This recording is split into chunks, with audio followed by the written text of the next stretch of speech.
Hello everyone, सो मैं सौरभ भिलवार और इस वीडियो में हम देखने वाले हैं यूनिफॉर्म सिविल कोड।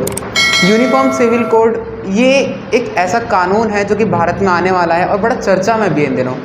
भारत में यूनिफॉर्म सिविल कोड आने वाला है, इसके क्या कारण हैं, क्या है ये आखिरकार, तो ये हमें समझना ज़्यादा ज़रूरी है इसके लिए कि भाई आखिरकार है क्या, कि लोग सरकार मतलब जो है ना, तो सरकार की पूरी कोशिश है कि इसको जल्द से जल्द लेकर आया जा सके। और अभी हाल ही में मॉनसून सीज़न है, तो मॉनसून सेशन आएगा पार्लियामेंट के अंदर, तो जितने भी हमारे एमपी होंगे तो कोशिश की जाएगी कि इस कानून को जल्द से जल्द बना दिया जाए। तो आखिरकार यूनिफॉर्म सिविल कोड यानी है क्या? तो यूनिफॉर्म सिविल कोड की अगर हम बात करें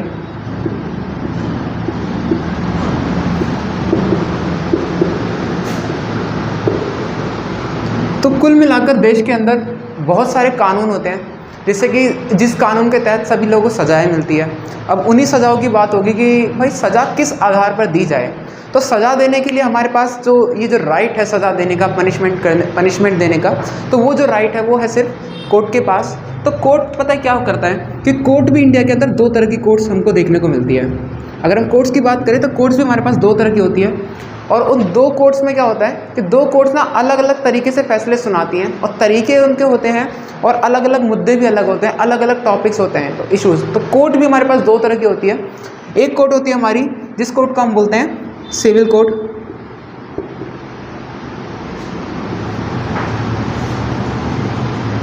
और दूसरी जो कोर्ट है उस कोर्ट को बोलते हैं क्रिमिनल कोर्ट।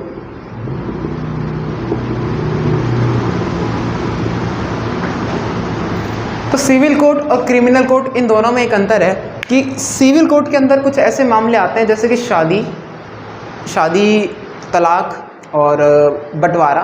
तो ये सारी कुछ चीज़ें हैं जो कि सिविल कोर्ट के अंदर आती हैं। और अगर हम बात करें क्रिमिनल कोर्ट के अंदर, तो इसमें आता है चोरी, मर्डर, ये सारी चीज़ें, किसी का सर फाड़ देना या टांग तोड़ देनी, एक्सीडेंटल केस, तो क्रिमिनल केस सारे के सारे इसके अंदर आते हैं। तो दोनों कोर्ट्स के अंदर, दोनों लॉज के अंदर आपको पता है कि थोड़ा सा तो डिफरेंस है।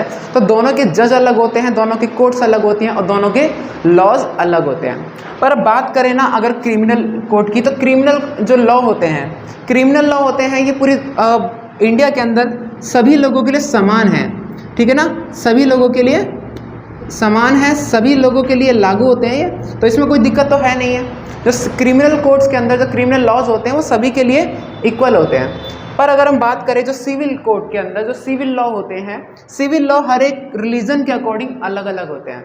आपको पता होगा इंडिया के अंदर क्या हुआ है कि इंडिया के एक सेकुलर कंट्री बोला गया है, इसके अंदर बहुत सारे रिलीजन्स के लोग रहते हैं, किसी भी एक धर्म को हम प्रमुखता नहीं देते हैं, सभी धर्म यहाँ के लिए बराबर है। सरकार का कहना ये है कि अगर हम सेकुलर कंट्री हैं तो हम किसी भी एक धर्म को प्रमुखता नहीं देंगे। तो भाई सिविल कोर्ट की बात ये थी कि सिविल कोर्ट में हमने देखा कि हर एक रिलीजन के लिए अलग अलग लॉज बना दिए गए, जिनको हम पर्सनल लॉ कहते हैं।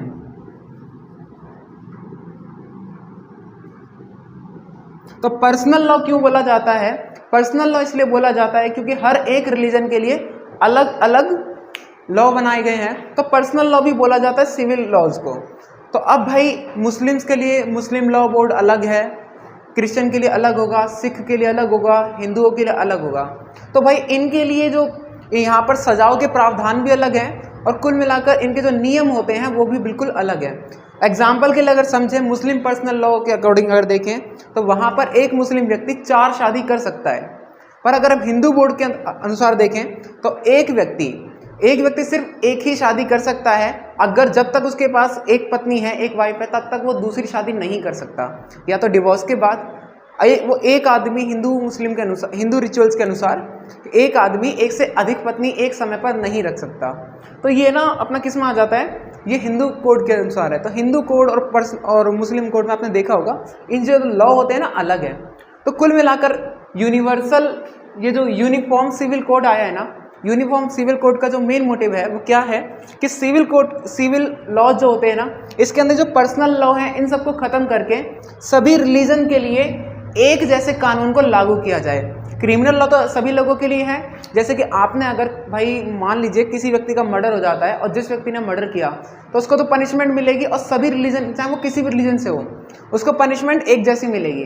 बट अगर यहाँ पर बात करें सिविल लॉज के अनुसार, अगर कोई भी आदमी किसी भी कानून का उल्लंघन करता है तो उसको उसके रिलीजन के कानून के अनुसार आपको क्या मिले, पनिशमेंट मिलेगी। तो उदाहरण के लिए आपने देखा मुस्लिम के लिए शरिया एक अलग कानून है, तो उनके अनुसार उनको पनिशमेंट दी जाती है।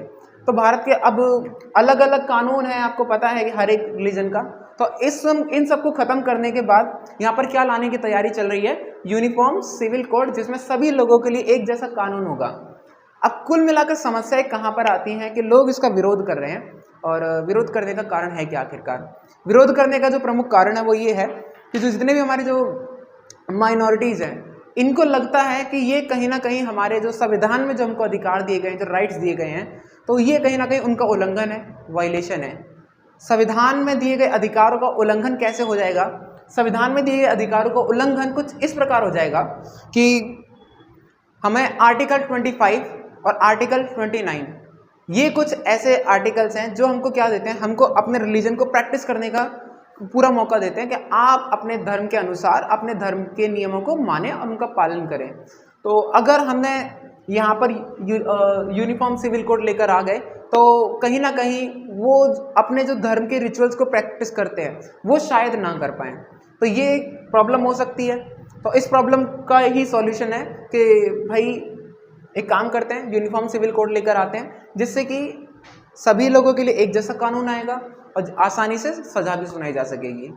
तो अगर हम बात करें तो बहुत सारे लोग हैं जो इसका विरोध कर रहे हैं। विरोध में मैंने बताया कि माइनॉरिटीज़ जो लोग हैं विरोध कर रहे हैं। तो विरोध करने का कारण क्या है? क्योंकि हमने राइट टू फ्रीडम दे रखा है, और right to freedom of religion है, अपने रिलीजन के अनुसार वो चल सकते हैं। पर अब वो सब नहीं चल पाएंगे क्योंकि एक जैसा कानून आएगा सभी के लिए, चाहे वो किसी भी धर्म से बिलोंग करता हो। अगर हम बात करें किन लोगों के लिए, आज जो हमारे अपोजिशन के जो नेता हैं, जितने भी मिनिस्टर्स हैं, तो वो पता है क्या करने वाले हैं? वो कहना चाहते हैं कि मोस्टली लोग इसके सपोर्ट में, समर्थन में हैं कि यूनिफॉर्म सिविल कोड आना चाहिए, सभी के लिए एक जैसा कानून होना चाहिए।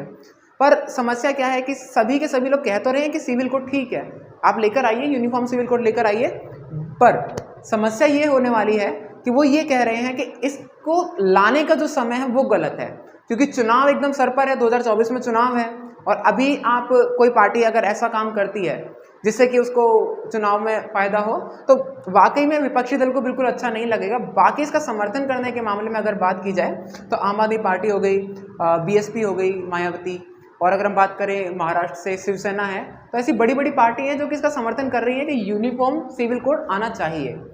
तो यूनिफॉर्म सिविल कोड होपफुली आपको समझ में आया होगा कि क्या है, और आने वाले समय में 20 जुलाई के अंदर जो पार्लियामेंट में जो मीटिंग होगी, तो वहाँ पर पार्लियामेंट के अंदर इस बिल को लोकसभा के अंदर लेकर आया जाएगा। तो होपफुली कि आपको समझ में आया होगा यूनिफॉर्म सिविल कोड आखिरकार है क्या। होपफुली वीडियो अच्छी लगी तो वीडियो को प्लीज़ लाइक कीजिएगा, चैनल को सब्सक्राइब कीजिएगा, and thank you for watching the video.